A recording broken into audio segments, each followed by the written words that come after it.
and thank you for staying with us here on AfriSport Now in Focus. And to one of the top stories we have for you today, we have the Champions League and all the exciting things that happened last night as to Man City losing from a 2-0 win in the second half, eventually losing that game to 4-2, and also Bayern Munich losing 3-0 to Feyenoord, and some other interesting results. But we have with us to talk to you Coach A.A.A, all the way from Switzerland, to break all the gist about it with us. Coach A.A.A, it's nice to have you with us once again. Thank you for having me, Feitala. It's a pleasure to be here. Thank you. It's nice to have you. Okay, so first off, let's just have a look at the results of the games that played in the Champions League yesterday, and then we'll break it down from there. We'll start off with RB Leipzig, who defeated Sporting Lisbon 2-1. We have Shakhtar Donetsk, who also defeated Brest 2-0. Sparta Prague lost at home to Inter Milan 1-0. Feyenoord defeated Bayern Munich, which was a surprising 1-3-0 in that one. And Arsenal defeated Dynamo Zagreb 3-0. Other results saw AC Milan defeat Girona 1-0. Paris Saint-Germain also defeated Manchester City, one of the talking points for today, 4-2. Real Madrid defeated RB Salzburg 5-1, and Celtic were 1-0 winner over Young Boys. Now, just after the results between Paris Saint-Germain and Manchester City, we have the pressers from the coach and what their thought was on the results of the game. Bueno, creo que no es la primera vez. Hace poco le hemos dado la vuelta en Lens, hace poco ha sucedido lo mismo en Mónaco. Yo creo que otra cosa, yo creo que mi equipo tiene muchas cosas y os las llevo diciendo desde hace mucho tiempo, pero que tiene fe y que no se va a rendir hasta el último segundo, eso es evidente. Y lo hemos demostrado a lo largo de muchos partidos. Este partido en especial creo que a mis jugadores les va a reforzar mucho más, porque es cierto que somos un equipo joven, es cierto que no tenemos mucha experiencia en este tipo de partidos, pero hoy han podido demostrar que están preparados para competir y que no se van a rendir a pesar de que el resultado puede ser un 0-2. Yeah, they were better. We have to accept it. So we have the last chance at home against Bruges. We will do everything there. And if it's not, it's because we don't deserve it. So we have away tough games, but of course the game against Inter, especially in Feyenoord, to put it in that position. But it's not about just that. We can qualify, but we have to, of course, after that, you have to recover players and do it better. So it's simple as that. So they were better, have to accept it, and sport is like that. Coach A.A.A, we just heard what the coaches said about those games. But first off, let's start with Manchester City, who lost away to PSG. That was a surprising result. I know, yes, they've had some bad results in the Champions League especially, but did you think they were going to lose that game in that manner? Thank you for having me once again. When we take a deep look into the game yesterday, you can see that from onset, Manchester City has a couple of good outcome in their possession from the beginning of the game. Suddenly, it changed to Paris Saint-Germain. But when I see the way Paris Saint-Germain is playing, for me as a coach, I see that Paris Saint-Germain will have dominion over them. They will win them that match yesterday because you can see the midfield. The way they are playing for 4-1, 4-1, 3-2, 3-1, and that system is a system. Those people that are playing in the midfield are ball users. They are not a marker, and that's whenever they lose the ball in the third half of the field, it makes it difficult for the Manchester City to contain the Paris Saint-Germain. So that is the reason I have in my mind that this match is going to turn around. But so luckily, second half, Manchester City scored the 2 goals. Then I was surprised that okay, maybe they can be able to hold on the goal, but unfortunately, Paris Saint-Germain come in a different dimension. I understand that Manchester City have been struggling defensively, and already their captain, Kyle Walker, is leaving the club to join AC Milan. Do you think they still have a lot to worry about? Because, of course, they don't have any chance of qualifying to the round of 16 anymore in the Champions League. But, you know, moving forward, especially in the Premier League, where they're trying to come back with, you know, some good results, do you think they have, you know, a lot of work to still do, especially when it comes to, you know, like the transfer market being open for them to get new players to help with the defense? What do you think with that old defensive situation in Manchester City? For me, the problem for Manchester City is off and on the field, because you can see they have a lot of crises, key players getting injured, and also the leader, who is the coach, is mentally not focused at the moment, because he have a marital crisis with his ex-wife, now that they're not divorced. Psychologically, it's going to affect the whole team, because when the leader is not, don't have the full concentration to lead them in the right path, definitely that is what you're going to see that's going to affect the team. So right now, I think they still have a chance to go to the knockout stages in the Champions League. But the fate is in their hand. They just have to win the last match against Club Brugge at home. If they can be able to win that match 1-0, 2-0, 2-1, and at least they're going to take the place of Club Brugge, then they can have the chance to qualify to go forward, to continue. But at the moment, if they come again with this same mentality, I think it's going to affect them, because at the moment, I think the coaching staff needs some players to bring into the team, because at the moment, they don't have a solid midfield who can sit as the DM to protect the defense line of Manchester City. Okay, that's quite interesting. Then we move to Feyenoord, who played host to Bayern Munich, and unfortunately for Bayern Munich in that game, they lost 3-0. Now, I want to believe that the situation for Man City is quite different for Bayern Munich, because they are doing so well in the Bundesliga.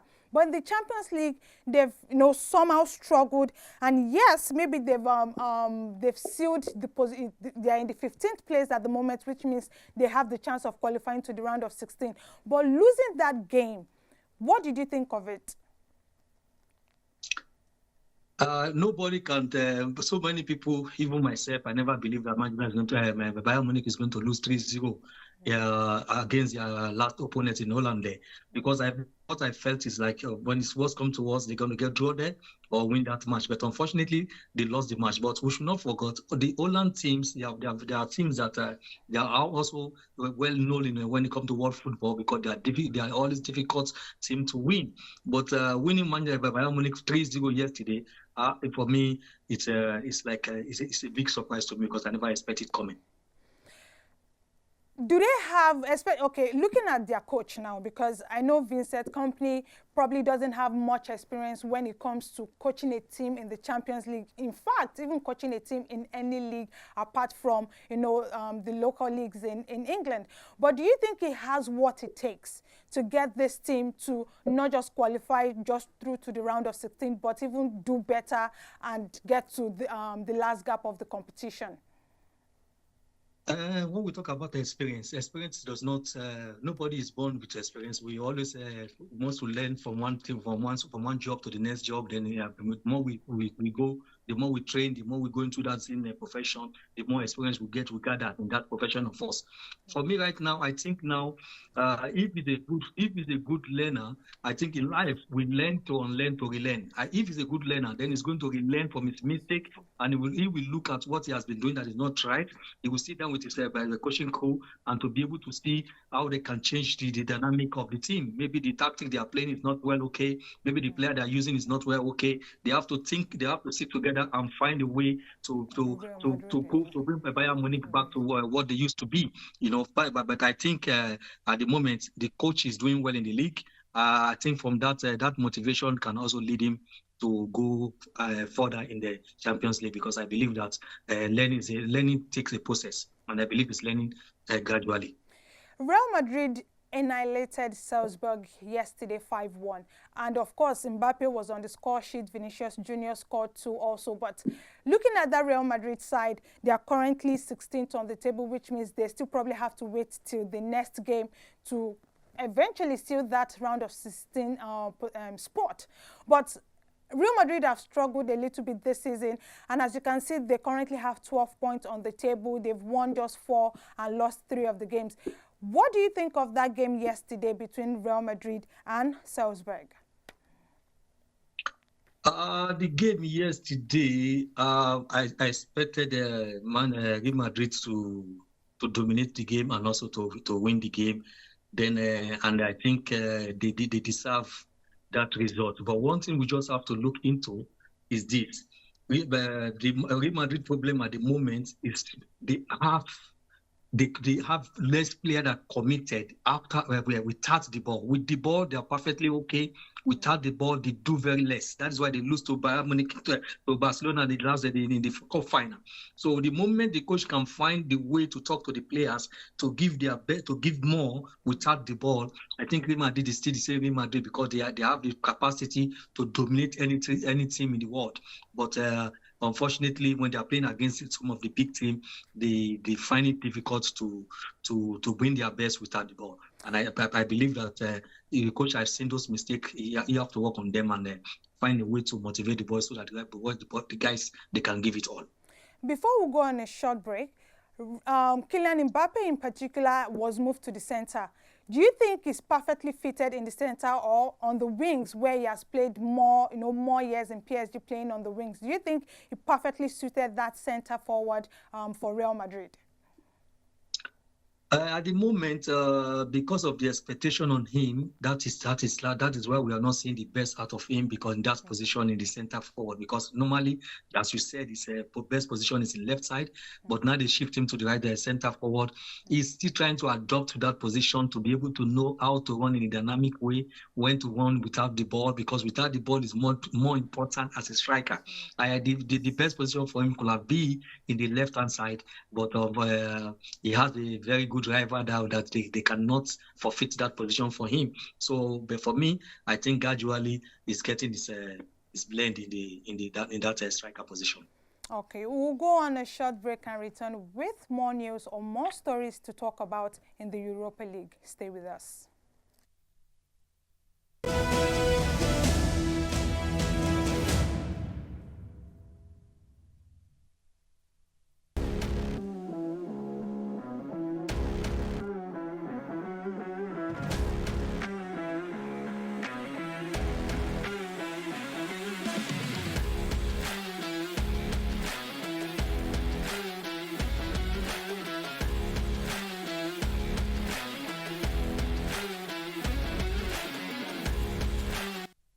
Sport has the power to change the world.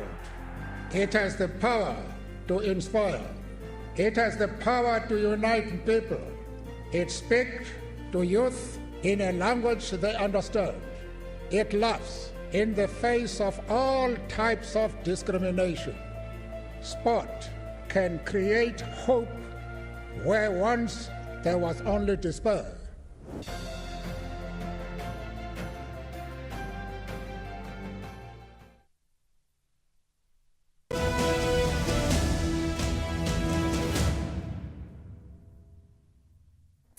Thank you for staying with us here on AfroSport Now in Focus. And we are still talking about the Europa League, where we have Manchester United, who will be hosting Rangers. They will be hosting Rangers later today. But let's just do a rundown of the fixtures, some of the other fixtures that will be taking place today across Europe. We have Bodo Glimt, who are hosting Maccabi Tel Aviv. We also have Porto, who are hosting Olympiacos. Fenerbahce against Olympique Lyon. Uffenheim against Tottenham Hotspur. Malmo against FC Twente. We also have Qarabag against FCSB. Victoria Pleasant against Anderlecht, Eintracht Frankfurt, who are hosting Ferencvaros, Elfsberg against Nice, and Lazio against Real Sociedad. Now, when you look at this group of fixtures, I think the most exciting fixture for me will be Manchester United against Rangers. And of course, we still have Coach Adeyemi, who will be talking about that particular game with me. Coach Adeyemi, we still have you with us? Yeah, I'm still here. Okay, so Manchester United, they've had this inconsistency with them, since the beginning of the season. We see how difficult they've had it in the Premier League. But now in Europa League, they've been doing all right. At least they've won 2 games back-to-back in the Europa League, and now they're currently number 7 on the table. But they'll be hosting a Rangers side who are also number 8 on the table, and they've not done badly in the Europa League. What do you think Ruben Amorim has to do to ensure that they seal that top 8 spot in the Europa League? I think at the moment, Manchester United players have not understand the playing philosophy of Amorim, because you find it difficult to understand how come a lower team will come to Manchester United in Old Trafford and defeat them there in the Old Trafford. And now they are playing against Rangers. Rangers is the second position in Scottish League. Scottish League is not a pushover league, and I believe that this same Rangers has played against Tottenham before. They played 1-1 in Rangers there against Tottenham, and now playing against Manchester United. I believe that the Rangers, they have the confidence, they will go with another mentality. I just hope that the coach can be able to work on the players. Amorim can be able to work on the players mentally, because what is wrong with them right now is mental. I think it's mental problem. It's not about the playing the way they are playing. It's about the mental. They lack concentration, and they lack decisive in the last part of the field, and that has been making them not to pay for it, because unfortunately they conceive cheap goals. I hope the coach can be able to see that and be able to tell them to be able to they can be able to compose themselves against a tough opponent like Rangers. A lot of questions has been asked around Rashford leaving the team, especially in this transfer market. And, you know, a lot of fans have also been focusing on the fact that Amad Diallo has been getting a lot of goals for the team. Do you think he has to try and put maybe some level of faith in Rashford, you know, bringing him back into the team, making sure that his mindset is right, just as you alluded to earlier?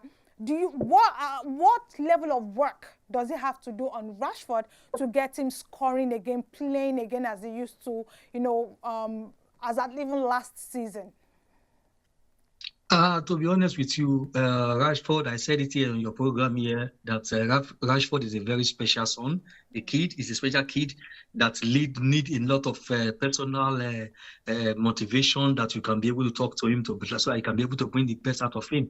But if you look at the attitude of that young man, it's always out the field. It's not behaving professionally. In the field, sometimes if you want to play the position that he feels that he want to play, it's not what the coach wants him to play. For me, if I'm in the position of Amorim, I will allow my Rashford to go, because Rashford had been he has been so.